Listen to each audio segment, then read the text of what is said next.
안녕하세요. महेश पुरी धरान पाना चलाने प्रशिक्षक सुरज गिरीबाट यहाँबाट सम्पूर्णलाई नमस्ते भनिहाल्छु र यो केही दिन अगाडि हाम्रो एचआरडी कोरिया इपिएस शाखाको पेजबाट हामीलाई सामान्य एउटा जानकारी एक्जाम सम्बन्धीको जानकारीको कुराहरू आएको यो भाइ बहिनीहरूले पनि थाहा पाउनु भयो होला। त्यो बारेमा चाहिँ अलिकति तपाईहरुको प्रशिक्षक भएको नाताले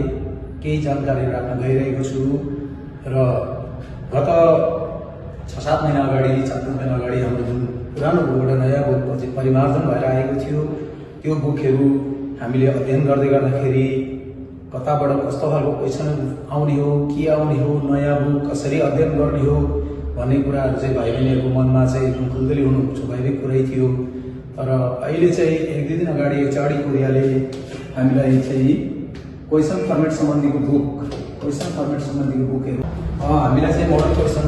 एचआरडी कोरियाले प्रकाशित गरेर क्वेशनका मोडलहरू कस्तो आउँछन् भनेर चाहिँ हामी सबैलाई लगायत चाहिँ हाम्रो भाइ बहिनी कोरियन भाषा अध्ययन गरेर हुनुहुने भाइ बहिनीहरूलाई चाहिँ उपलब्ध गराएको छ। यस वर्षको एक्जाम चाहिँ हाम्रो कोर्स बुकमै आधारित भएर नै क्वेशनहरू आउँछ भनेर एचआरडी कोरियाले नै हामीलाई चाहिँ बुक बनाएर पठाएको आधारले हेर्ने हो भने यतिखेर चाहिँ हाम्रो चाहिँ रिडिङ तर्फ चाहिँ 1 देखि 4 सम्म क्वेशन नम्बर 1 देखि 4 सम्म चाहिँ चित्रहरू यस्ता चित्रहरू राखेको छ भने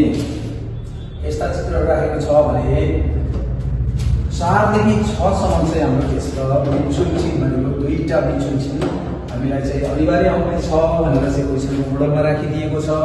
बिन्छुन चिन्ह हामीले गर्दाखेरि हाम्रो भाइ बहिनीहरूले ग्रामर राम्रैसँग अध्ययन गर्नुभएको छ, सामान्य कुराहरू छ र हामीले ग्रामरलाई चाहिँ अति नै फोकस गरेर जानुपर्ने हुन्छ भने 7 नम्बरमा हाम्रो चाहिँ 7 नम्बरमा एउटा चाहिँ के हस्पिटल सम्बन्धीको यसरी एउटा चाहिँ के जानकारी समयको जानकारीको बारेमा हस्पिटल खोल्ने समयको जानकारी अथवा उपचार दिन सक्ने समयको जानकारीको बारेमा क्वेशन आउन सक्ने सम्भावना छ भनेर यसरी क्वेशन फर्मेटमा राखिदिएको छ भने 8 र 9 नम्बरमा चाहिँ हाम्रो ख्वान्गे इल्म भनेको सम्बन्धित कुरा छान्ने छ।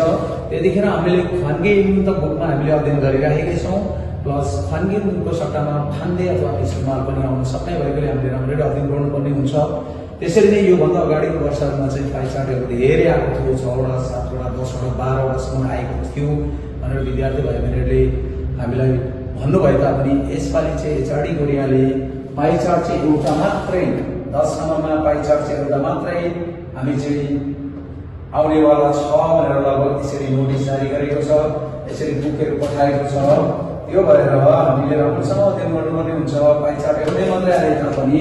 वास्तवमा आउने हो एउटा नआएर दुईटा पनि आउन सक्ला, यी विभिन्न कुराहरूलाई चाहिँ हामीले ध्यान दिनुपर्ने हुन्छ। र 11 नम्बरदेखि 16 नम्बरसम्म चाहिँ अहिलेको हाम्रो क्वेशनको आधारमा एचआरडीले बनाएको क्वेशनको फर्मेटको आधारमा हेर्ने हो भने 6वटा फिनखानेहरूमा आउने प्रबल सम्भावना छ अथवा 100% त्यही अनुसार लागू भयो भने 100% आउनेवाला छ। र फिनखाने भन्ने बित्तिकै हामीले केसँग सम्बन्धित रहेर चाहिँ विचार गर्नु पर्यो भने सम्पूर्ण ग्रामरहरूलाई चाहिँ त्यसले फोकस गरेको हुन्छ। कुनै चाहिँ लामो आउला, कुनै छोटो आउला, बिचमा लाग्ने कन्जक्सनका ग्रामरहरू आउला, पछाडि वाक्य अन्त गर्ने आउला, बिचमा चाहिँ प्रिपोजिसनहरू आउला, पार्टिकलहरू आउला, यी सम्पूर्ण कुराहरूलाई चाहिँ हामीले एकदमै राम्रो तरिकाले अध्ययन गर्न सक्यौँ भने मात्रै यी कुराहरू हामी चाहिँ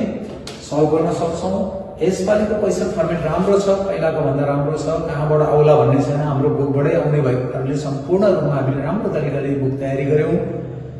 मिनिङहरू पढ्यौँ अथवा हामीले चाहिँ ग्रामरलाई राम्ररी फोकस गऱ्यौँ भने सामान्य तरिकाले सजिलो तरिकाले सठिक खालको क्वेशनहरू आउने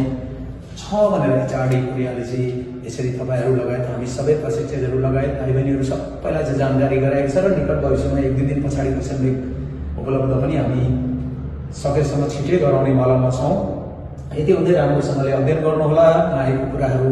राख्नुहोला, प्लस